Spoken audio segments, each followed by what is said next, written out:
Shalom, salam sejahtera. Renungan malam seiman berjudul Sempurna dalam Yesus.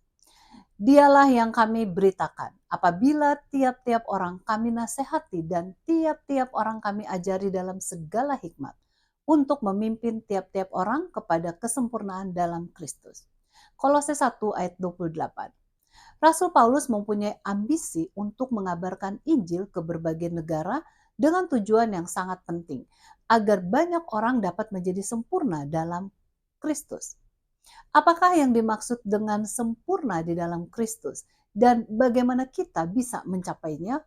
Buku Testimonies volume 5 halaman 105 mengatakan kita akan mencapai kedewasaan penuh sebagai pria dan wanita di dalam Kristus Yesus yang akan dapat diperoleh hanya sebagai hasil dari pertumbuhan kasih karunia yang berkesinambungan. Dengan demikian kesempurnaan di dalam Yesus merupakan kasih karunia Allah, bukan atas usaha sendiri. Pada ayat yang lain, Paulus menuliskan tujuan hidupnya dalam Filipi 3 ayat 15. Karena itu, marilah kita yang sempurna berpikir demikian. Dan jikalau lain pikiranmu tentang salah satu hal itu akan dinyatakan Allah juga kepadamu. Kata sempurna yang dipakai dalam ayat ini adalah teleoi, yang berarti dewasa. Namun dalam ayat Filipi 3, 13 dan 14, Paulus menyebutkan dirinya sendiri belum mencapai akan tujuan ini. Kenneth F. West dalam bukunya Treasures from the Greek New Testament halaman 117 menuliskan dalam ayat ini Filipi 3 ayat 15, ia menggunakan kata teleos dalam bentuk kata benda yang relatif yang menunjukkan seseorang Kristen adalah seorang yang dewasa secara rohani.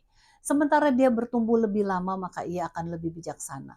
Sama seperti anak Tuhan yang bertumbuh pada tingkat kedewasaan rohani.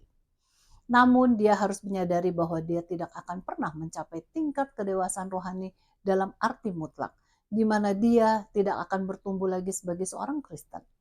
Dia harus menyadari bahwa dia masih jauh untuk datang seperti Kristus secara mutlak.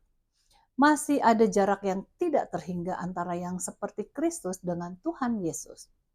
Marilah kita terus bergantung kepada kasih karunia Allah untuk bertumbuh terus dalam kedewasaan rohani, sehingga kita boleh menjadi saksi bagi sesama manusia demi kemuliaan namanya. Kiranya Tuhan memberkati.